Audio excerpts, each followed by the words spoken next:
ouvinte, tudo bem? Eu sou a Angélica Hellish. E eu sou o Marcos. Hoje estamos aqui para mais um programa sobre a série clássica Galeria do Terror.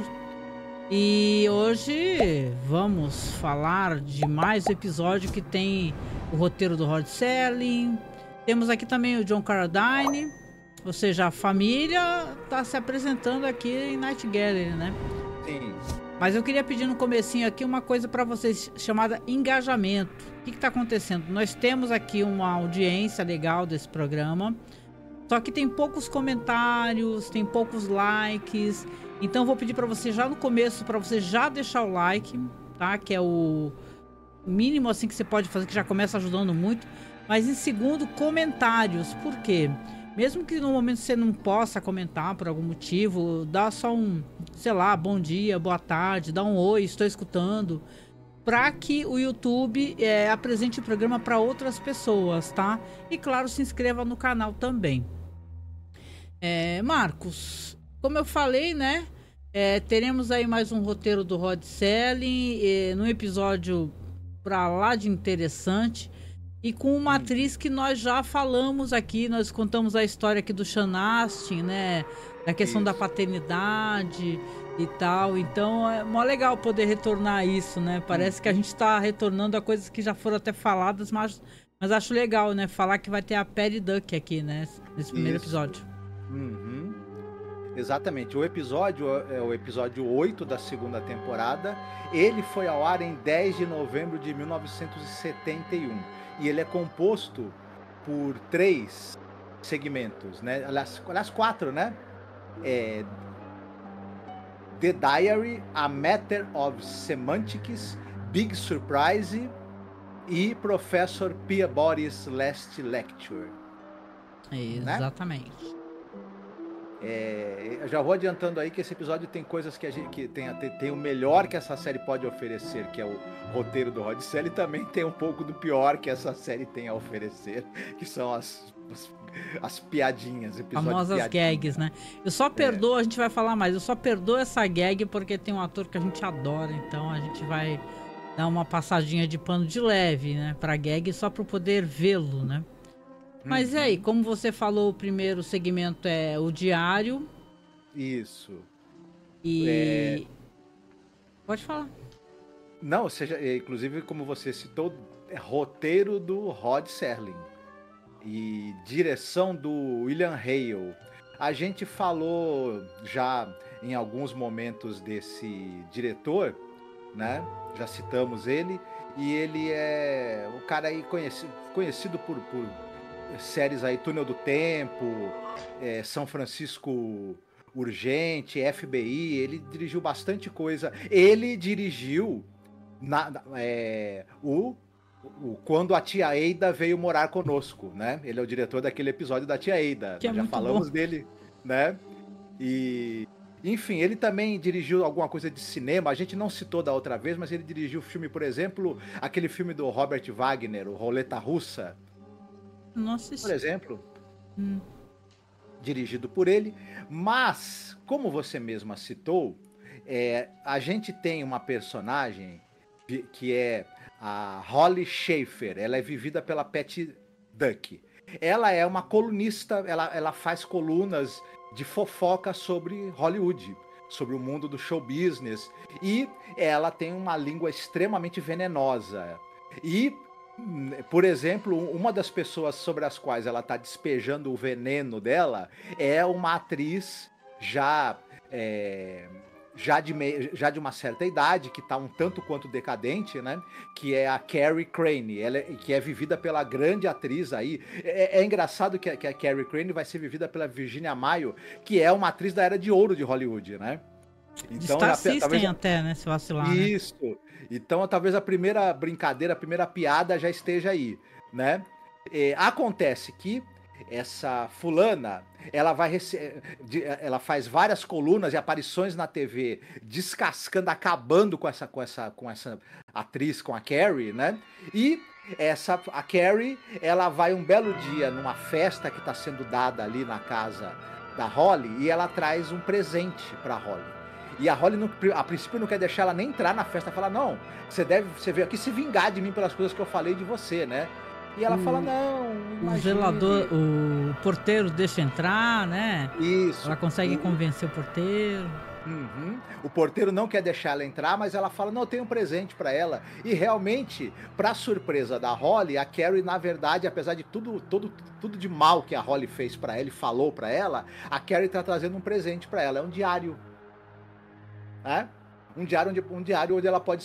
E ela fala, eu tô trazendo o meu diário pra você dar uma olhada. Aí ela fala, por que eu vou estar interessada aí no seu diário? Ela fala que foi, né, numa loja muito interessante, pequena, né? Isso. Que é uma loja que vende coisas muito exclusivas, que o diário foi uma grana e tal, né? E ela tá...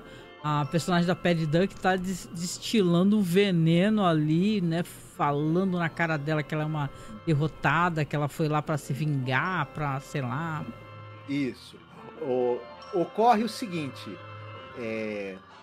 a Patty Duck, aliás, a Patty Duck é a atriz, né? A personagem é a Holly Schaefer. Quando ela vai abrir o diário, ela começa a ler, tem uma página equivalente ao dia seguinte, escrita com a letra dela, não com a letra da Carrie. Aí ela, epa, o que é isso? E no momento em que ela tá lendo aquilo, lendo aquelas palavras muito curiosas e pensando com a própria escrita, com a própria letra dela, acontece um barulho lá fora, uma confusão, e ela sabe que a Carrie morreu atropelada. Na verdade, a Carrie se jogou na frente de um carro e se matou. Tirou a própria vida. E, a partir daí, a Holly, ela vai estar às voltas com esse diário que sempre, quando o dia vira, tem uma página relacionada ao dia seguinte, escrita com a própria letra dela, tratando de algum fato trágico. Então é como se esse diário ele previsse o dia seguinte. Vão acontecer fatos trágicos na vida da Holly, e aquele diário é como se fosse o que ela iria escrever a respeito daquele fato trágico depois que ele aconteceu. E vira uma espécie de previsão, né, de oráculo das desgraças que irão acontecer na vida dela. E que talvez ela mesma tenha cavado, né, com essa atitude que ela tem, né? Será? É como se fosse um futuro inexorável, né? Não há o que fazer, né? E a gente já andou falando sobre essa questão do Star System, né? Quando a gente fez um especial muito bonito sobre a Ida Lupino, né? Até nos programas de The Twilight Zone, né? E era muito comum, né? Até na época da Ida Lupino e tal, aquelas fofoqueiras, né? Só que elas eram colunistas de jornais, né? Aqui, como já era da televisão, é como se ela tivesse um programa de TV destilando um veneno, assim. Ela fala literalmente que a mulher tá acabada, que a mulher tá velha.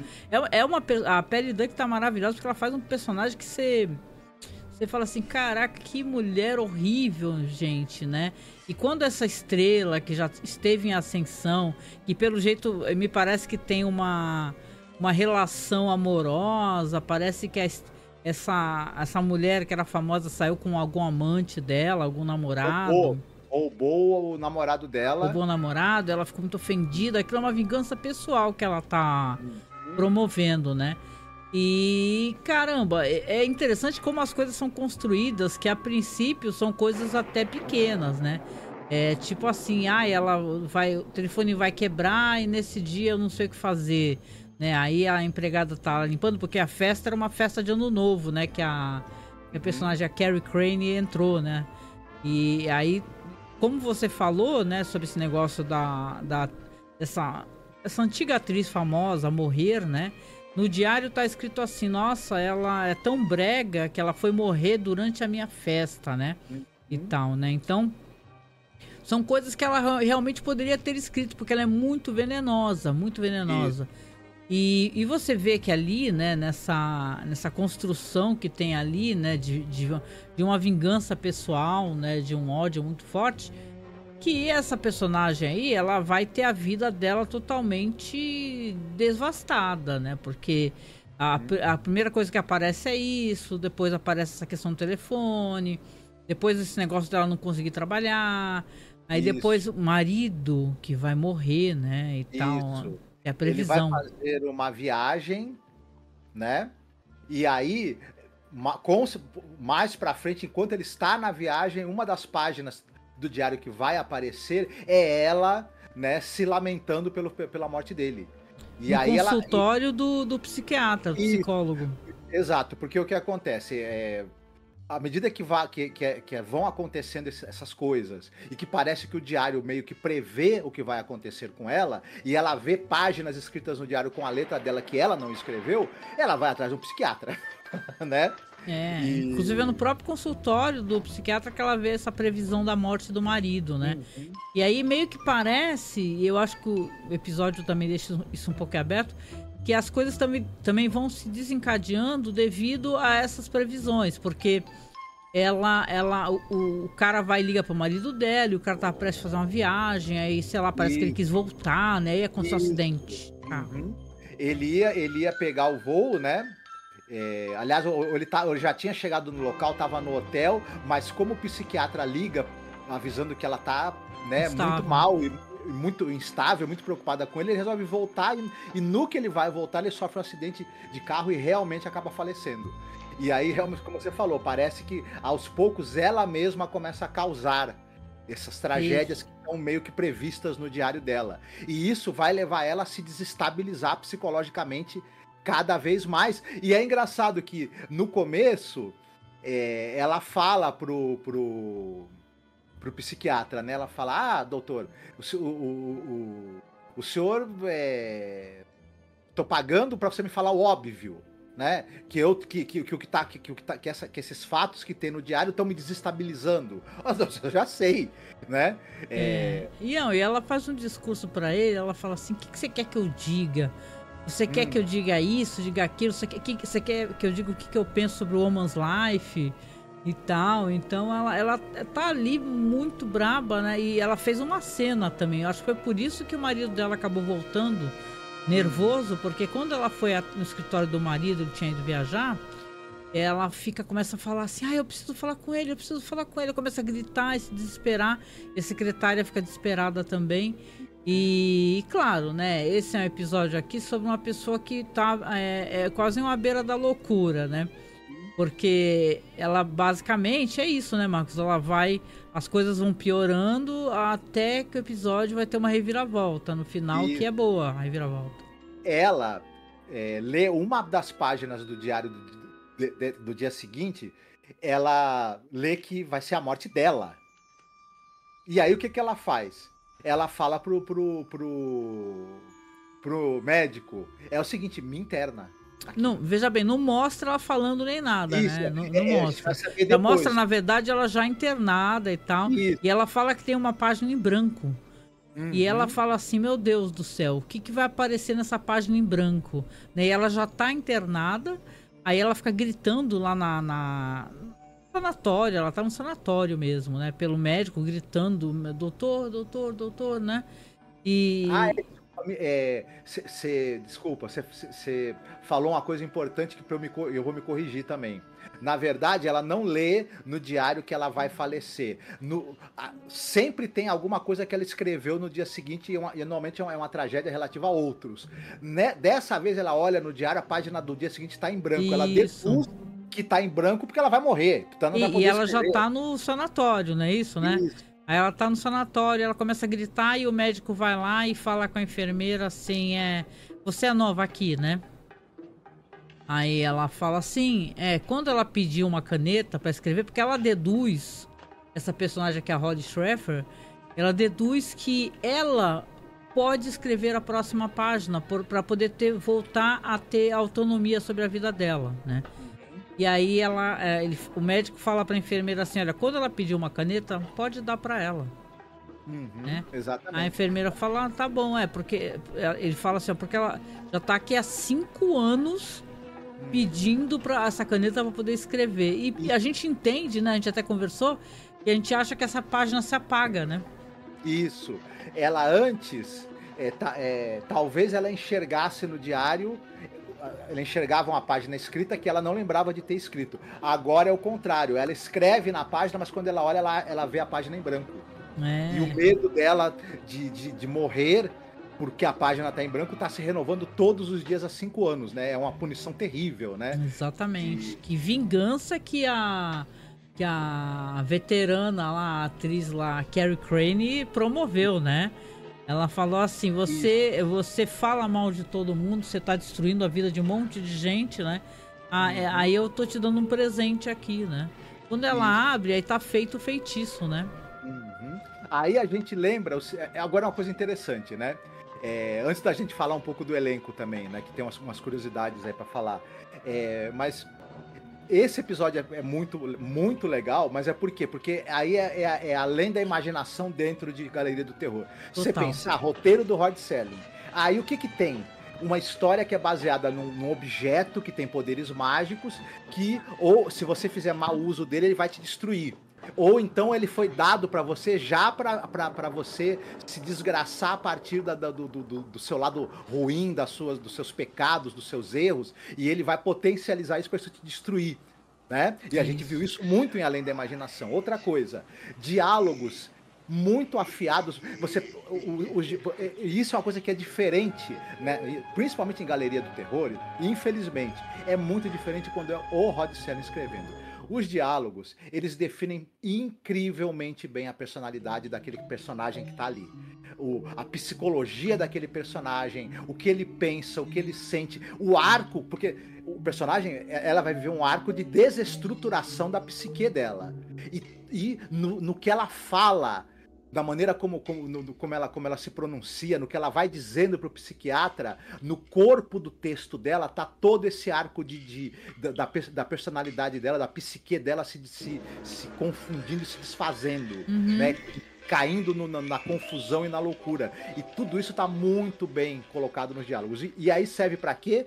Pra o ator ou a atriz que estiver sendo protagonista disso, dar o seu show. Outra característica do Além da Imaginação. O Rod Serling acreditava demais que o bom drama você faz com um bom texto na mão de um bom ator ou de uma boa atriz. Não precisa mais do que isso. E realmente, na verdade, não precisa mais do que isso. Esse episódio prova isso também. Sim. Aí a gente chega em falar do elenco, e claro, a grande estrela desse episódio tem a Virginia Mayo, né? Que faz uma participação rápida como essa atriz de cinema que é vítima das maledicências e do veneno, né, da colunista, que é a personagem principal. A Virginia Mayo, grande nome aí da era de ouro de Hollywood. Vou citar só 2 filmes que ela fez, porque ela tem uma participação muito rápida. Ela tá nos Melhores Anos de Nossas Vidas, do William Wyler, e no Fúria Sanguinária, White Heat, do Raoul Walsh, que é aquele filme com James Cagney. Então, um nome importante do cinema. Mas ela faz uma participação... Falcão dos Mares, hein? Que é um filme famoso isso, de aventura também. O Gavião e a Flecha, enfim. Agora, realmente, a grande estrela aí é a Patty Duke. Talvez quem seja mais novo não vá lembrar da Patty Duke. A gente já falou, ela é a mãe do Sean Astin. Inclusive, ela estava grávida do Sean Astin. Nossa, maravilhoso. Sam, né? Do Senhor dos Anéis, né? O Sam... Xoxan, né? O Samwise Gamgee, né? Agora, a Patty Duke, ela é uma atriz que, nos anos 60, ela estava com tudo e não estava prosa. Ela, em 62, ela faz um filme importantíssimo, que é o Milagre de Annie Sullivan, The Miracle Worker. Com a Anne Bancroft, nossa, adoro esse filme. Annie Sullivan é uma educadora e ela faz um trabalho de educar pessoas que são pessoas com deficiência. Ela vai tentar trabalhar a comunicação de uma moça que é a Ellen Keller, uma moça que ela é cega, surda e muda. E então o filme esse drama muito interessante, é um show de atuação das duas, a Anne Bancroft como a Annie Sullivan. Só que o que acontece? A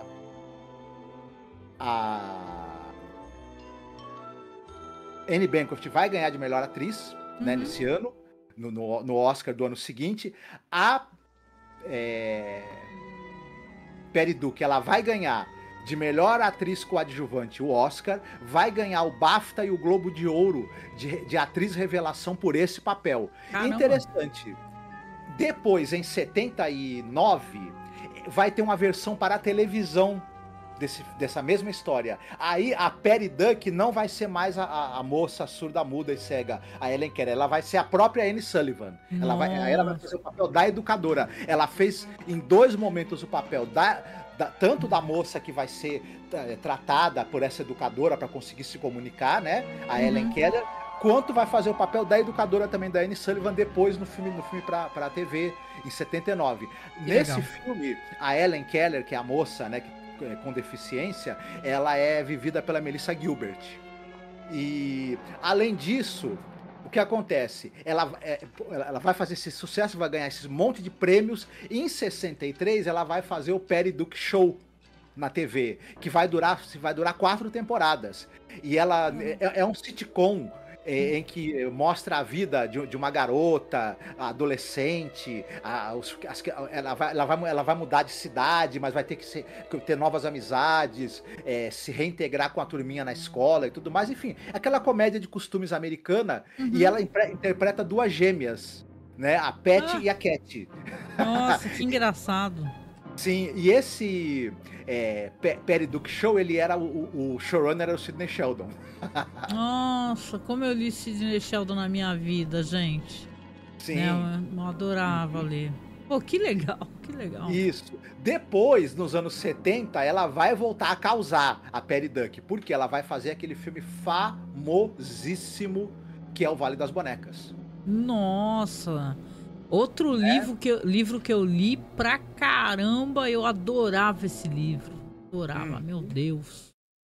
Minto, acho que o Vale das Bonecas, na verdade, ainda é nos anos 60, no finalzinho dos anos 60. E ela vai contracenar com a Barbara Perkins, aquela grande atriz Barbara Perkins, e com uma atriz que vai ficar muito famosa por motivos trágicos, que é a Sharon Tate. E a Sharon Tate vai fazer muito sucesso também, vai chamar muita atenção nesse... O Vale das Bonecas é um filme que conta a história de 3 moças, que elas são aspirantes a atrizes, a estrelas de... Uma quer ser estrela da Broadway, outra quer ter uma carreira em Hollywood, e as 3 vão fazer uma amizade, porque estão tentando a sorte lá, né? Mostra os abusos dos caras, né? Como é que a indústria abusa das minas, psicologicamente, emocionalmente, porque as minas são obrigadas a tomar remédio. Exato. Elas são obrigadas a tomar remédio para manter o corpo, né? São vítimas de assédio e de abuso o tempo todo, e também vão acabar caindo no álcool e nas drogas também. E tem um grande finale, né? Porque não é spoiler isso, que eu nunca vou esquecer, que a mina, né, uma das que consegue chegar lá no Oscar, né, ganhar o Oscar, ela tira a roupa, assim, o corpo dela é todo pintado como se fosse estatueta, saca? É uma crítica, assim, o meu corpo, né? O meu corpo foi... O que me fez chegar até aqui, o meu corpo que foi sofrido, foi vilipendiado. Meu Deus, é um tremendo... De quem que é o autor desse livro mesmo? É a Jacqueline Susan. Porra, hoje só tô conversando contigo sobre coisas que eu gosto de ler, né? Porque Jacqueline Susan, Sidney Sheldon, meu Deus, sim, muito bom. O psiquiatra, o nome dele no episódio é Dr. Mill, aqui ele é vivido pelo David Wayne. O David Wayne é um ator que fez muita coisa na televisão e no cinema, mas ele é muito lembrado. Ele é o Dr. Charles Dutton, do Enigma de Andrômeda. Né? Caraca, filmaço também, um sci-fi de responsa.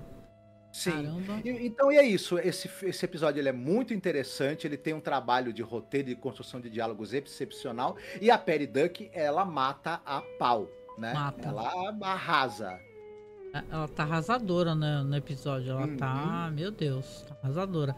É um começo, assim, impecável mesmo, essa história é muito legal. Concordo muito, é The Twilight Zone puro, podia ser um episódio, se fosse preto e branco e tal, seria um episódio de The Twilight Zone, tranquilo. Certamente, certamente. Podia ter continuado assim, mas não é o que vai acontecer, né, mas enfim. Não, e assim, né, aí vai vir a gag, né, quem tá acompanhando a gente é que sabe o quanto a gente tem rejeitado as gags, né, e realmente a gente acha que meio que quebra o ritmo, e sim, eu acho que quebra o ritmo. Mas aqui tem uma questão de carisma, assim, insuportável, né? Que essa gag aqui vai ter o César Romero. Sim, César Romero, né? Ele aparece aqui, assim, o nome é uma questão de semântica. Veja bem, a direção do Jack Laird, né? Hum. E assim, oi. Não, e o César Romero, olha, outro cara que é da época de ouro de Hollywood, né? E depois... Pra quem não sabe, pelo amor de Deus, é o Coringa da série Batman. Isso. E depois, ele, já mais velho, né? Teve muitas participações na TV, com centenas de séries, de episódios de séries. Era um ator excepcional. E aqui, como você falou, se há um motivo para ver essa gag boboca, é o carisma incrível desse ator, né? É sempre bom vê-lo em tela. Acreditável. Né? Eu vejo o César Romero, eu já lembro do Batman Feira da Fruta, gente. A gente, claro, gosta da série clássica, mas o Batman Feira da Fruta, os palavrões, é uma coisa... Sim. Aliás, no Blue Sky eles reativaram esse perfil, tá? O Batman Feira da Fruta. Esse episódio, que é uma questão de semântica, a Matter of Semantics, é dirigido pelo Jack Laird, é escrito pelo Gene R. Kirner, já falamos bastante dele aqui, né? E tem o César Romero, o César Romero aqui, ele vai fazer um conde da Transilvânia que vai até um banco de sangue e é atendido pela enfermeira ali, que é vivida pela A.J. Parker. E você sabia que tem uma fanfic, né, nesse segmento aí? Que a atriz, né? A A.J. Parker, né? Ela diz que se lembra que o diretor era o Steven Spielberg. Nesse segmento aqui. Só que ele não é acreditado e quem tá acreditado é o Jack Laird, né? Bom, se for interessante, né? Então, a gagzinha é a seguinte: tá ali o senhor Conde Drácula da Valáquia, né? Que aceita ser chamado de excelência. E a enfermeira tá lá num banco de sangue e tem uma geladeira daquelas antigas lá, escrita lá, sei lá, sangue, plasma. Aí ele tá lá assim, obrigada por você vir aqui, né? Fico muito feliz, como é que eu posso tratá-lo? Ele fala, pode me chamar de excelência, né? E tal, excelência pra cá. E ele tá conversando com ela, e ela fala assim, então muito obrigada, você está salvando muitas vidas, né? E tá, esses 200 ml, 200 gramas ajudam muito. Aí ele, 200 ml? Poxa vida, né? É, sim, 200 ml porque é o que é seguro, né? Pra poder fazer doação. Aí ele fala, pera aí, doação não. Eu estou num banco, eu não vim fazer um depósito, eu vim fazer retirada. É só isso. Aí ele mostra os dentões de Drácula. É só isso, gente. Mas, olha, veja bem. O fato de ter o César Romero ali caracterizado de Drácula vale um pôster isso daí, né? Porque basicamente é que nem tem o Leslie Nielsen, né? Como é que você vai achar ruim ver um Leslie Nielsen, às vezes, do nada, assim, por um episódio que a gente já comentou, tapa-olho? É maravilhoso, né? Você fala, pode até não ser isso tudo, mas olha que pérola que é isso, né?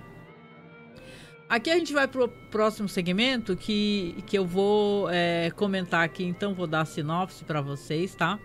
Esse segmento aqui é Big Surprise, The Big Surprise. Segmento aqui é direção do Jeannot Suarque, que a gente tem falado muito. E sim, tem uma figura que nós já comentamos tanto sobre. Se você tá aqui, você nunca escutou um programa da gente sobre Além da Imaginação, você tá muito equivocado, assim, porque são muito bons os programas. E a gente falou muito do Richard Matheson, muito do Richard Matheson. E aqui temos um roteiro do Richard Matheson, sim, o grande escritor Richard Matheson, né? Aqui no The Big Surprise a gente vai ter o John Carradine.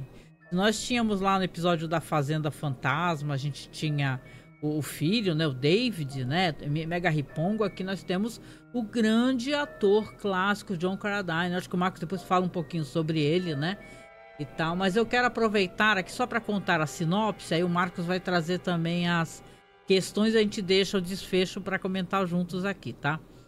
Aqui você tem 3 crianças, né? 3 meninos bonitinhos, engraçadinhos. Um com cabelo ótimo, adorei o cabelo, ele tá parecendo o meu, assim, que meu cabelo não cresce, né? Ele tá crescendo pra cima, eu fico brincando, né? Aí você tem 3 crianças e aí estão passando perto de uma casa, aí chega um velho na porta. Ô meninos, venham cá, venham cá, venham cá. Aí os meninos vão olhando pra cara do outro, né? Não querem, eu tenho medo, esse velho é esquisito. Ele nunca sai de lá, ele é estranho e tal, né? Mas um dos meninos toma coragem, o menininho loirinho. e vai lá falar com o velho. Aí o velho fala assim: menino, eu tenho uma surpresa boa pra te dar. Ele chega a falar assim, o menino: o que foi? Olha, você vai descobrir um tesouro e ter uma ótima surpresa. Você vai ali num carvalho, ele descreve o carvalho, você vai dar 10 passos virado para, sei lá, certa antena, sei lá, certo local lá que ele especifica. Você vai dar 10 passos e vai cavar. Eu entendi que a medida, né? Isso aí foi erro da tradução, né? É tipo como se fosse 7 palmos, 1,5 metro, né? Basicamente. Você vai cavar 1,5 metro e você vai ter uma surpresa maravilhosa. Ok? Aí o menino fala ok, volta com os outros, né? Aí começa a discussão entre os meninos, né? Fala assim, pô, vamos lá ver o que é, né? Aí os outros falam, nossa, você tá maluco, esse velho é um louco, né? Que ele quer que a gente cave lá? Aí algum deles fala assim, e se for algum dinheiro? E se for algum tesouro? Vai que esse velho, né? Ele é um cara de bom coração, ele tem dinheiro e ele quer fazer uma bondade, uma caridade, dar dinheiro pra gente. Aí os meninos todos se empolgam, né, Marcos? Nossa, ai meu Deus, a gente falou em dinheiro, o ser humano é assim, falou em dinheiro. Aí já dão um jeito de uma casa lá perto pegar pá. Os dois meninos pegam a pá e começa a cavar primeiro o loirinho, né? O que foi falar com o velho.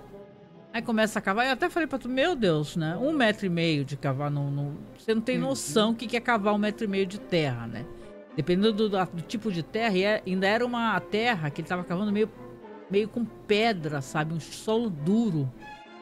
E ele cavando, aí ele vira pros meninos, pô, vocês não vão me ajudar não? Aí vai o menorzinho, esse menino é maravilhoso. Aí vem uma sequência, uma montagem fantástica.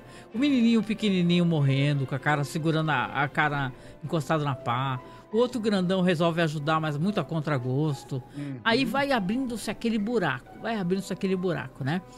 E aí uma hora ele se cansa, quer saber? Tem porcaria nenhuma, fica tu sozinho aí. Viram pro loirinho, fica tu sozinho. Aí eu vou deixar o desfecho pro final aqui. Porque ele vai sim continuar cavando. Esse menininho aí que foi falar com o velho. Isso, e o velho, você já disse, né? Ele é vivido. Não chega a falar o nome dele, né? Não, acho que não, é só chamar de velho. Isso, mas ele é vivido pelo John Carradine.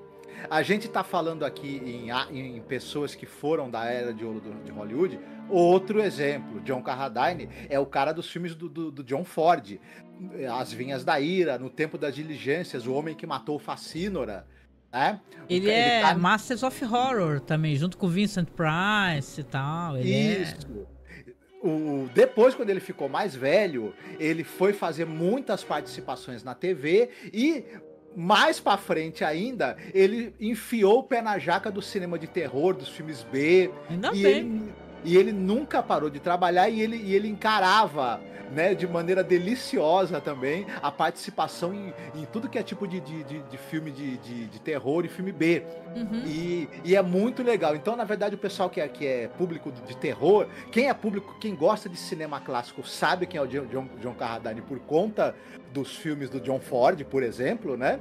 E também quem gosta de terror certamente já viu algum filme com ele quando ele estava com uma certa idade. E aqui está ele num momento de terrir, né? Porque quando o menino termina de cavar, como você mesma citou, ali os 7 palmos ali, 1,5 metro, né? Que ele precisa cavar ali a 10 passos da árvore que o velho indica para ele. Quando ele consegue chegar nessa distância que ele cavou, tem o quê? Um caixão de madeira. Né? Tem uma caixa, a princípio é uma caixa.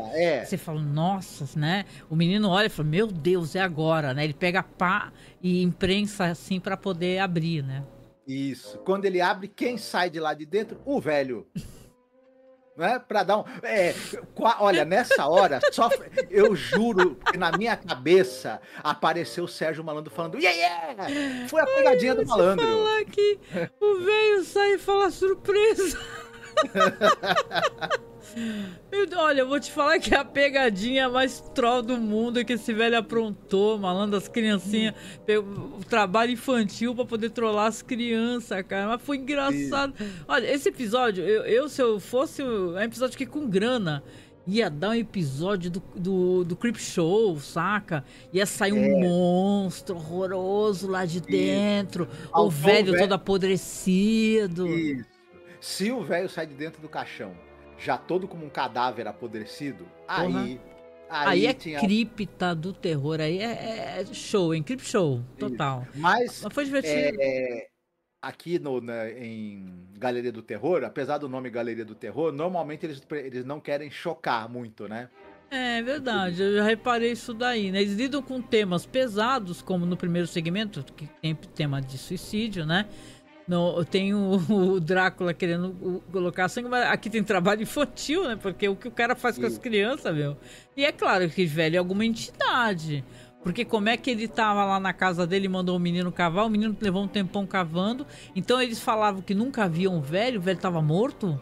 Então eles falavam com o fantasma, né? Mas, pô, eu botaria ali um elemento do velho meio zoado, assim, pra um menino... Pra terminar como uma história do cripta, né? O menino assim, né? É legal, Certo, é legal. Isso. Pelo menos é divertido, né? É engraçado. E agora vamos pro episódio final, né? Que é o Professor Peabody's Last Lecture, ou a última aula do Professor Peabody. Isso, ficou meio assim, palestra, né? Uma palestra. Negócio assim. É dirigido pelo Gerald Friedman. Ele, já falamos dele em outros momentos, ele dirigiu 6 segmentos, né? Para a Galeria do Terror. É verdade. O roteiro aqui é do Jack Laird e a gente logo identifica que a gente pensa assim, o roteiro deve ser do Jack Laird. Por quê? O Jack Laird era um grande fã de Lovecraft, né? Ele falava isso, né? Então, e aqui o Jack Laird ele vai poder tietar, digamos assim, né? A obra do H.P. Lovecraft como ele sempre gosta de fazer. Você faz a sinopse ou eu? Não, pode ser você. Certo. O que nós temos aqui é uma aula, né, numa universidade, e a gente tem aqui uma palestra do professor Peabody, que ele é um especialista em religião, né? É uma palestra sobre religião temporada. É o historiador mais ruê que eu já vi. Que é vivido pelo Karl Reiner. Já vamos falar um pouco desse ator.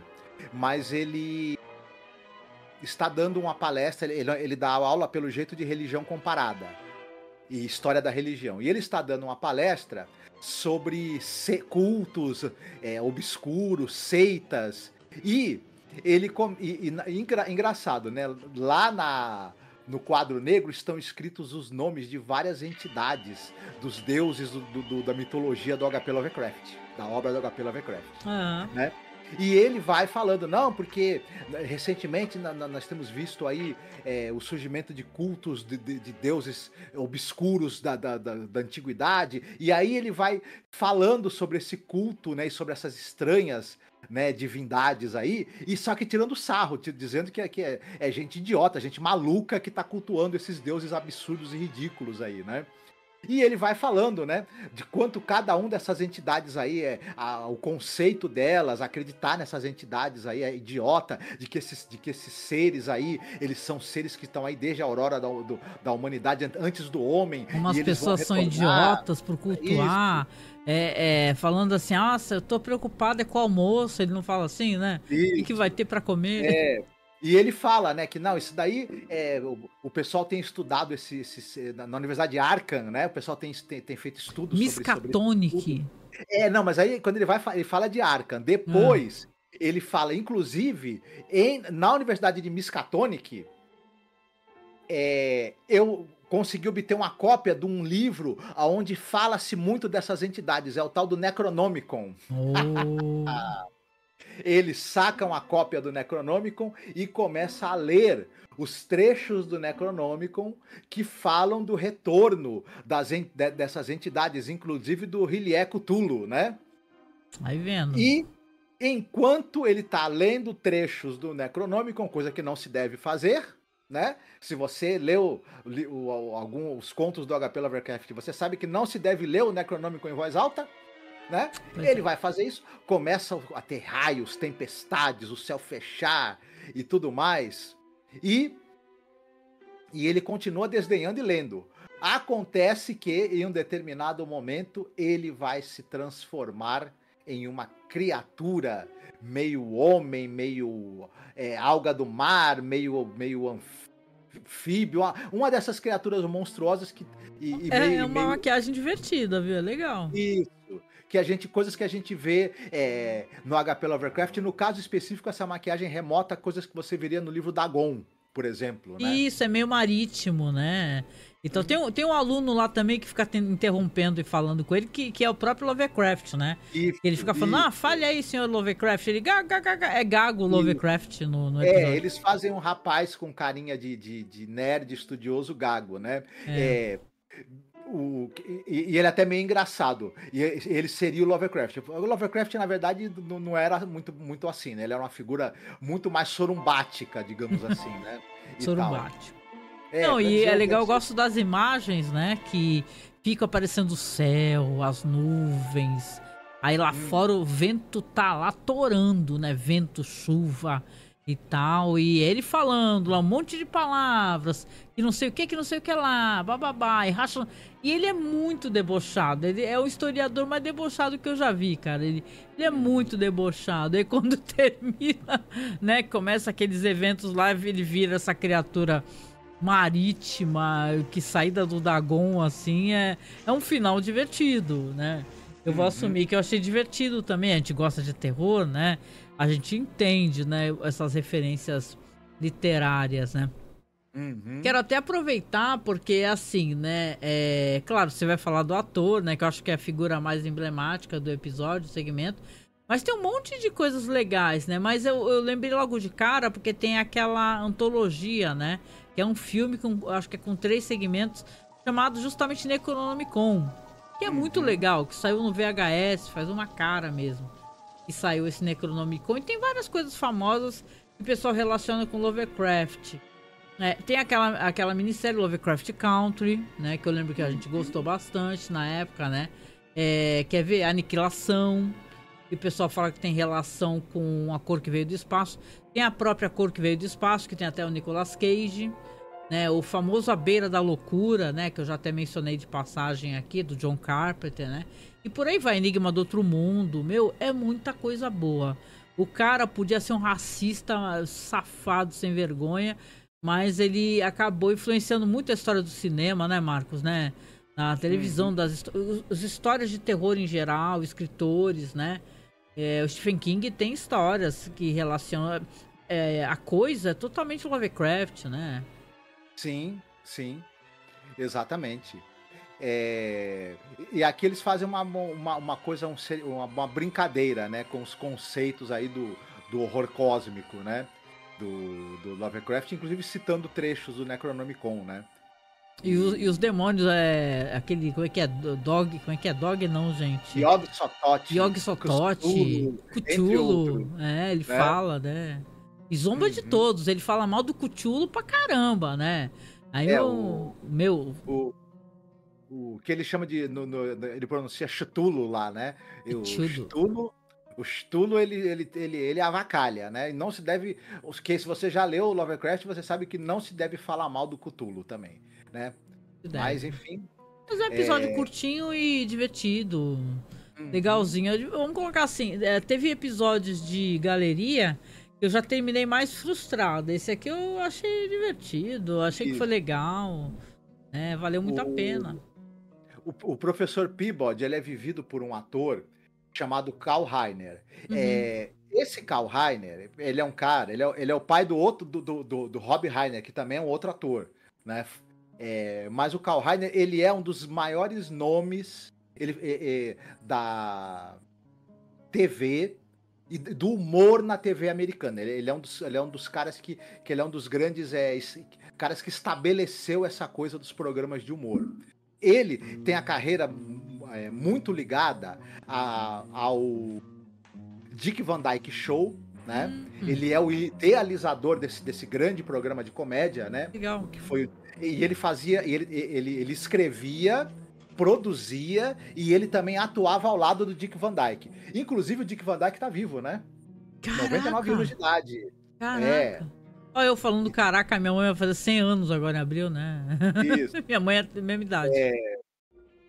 Ele também ficou muitos anos trabalhando ao lado de outro comediante que era o Sid Caesar. Ele foi um dos idealizadores também, e ele também atuava ao lado do cara, também escrevia o Caesar Hour, que foi outro programa famosíssimo de comédia da TV americana.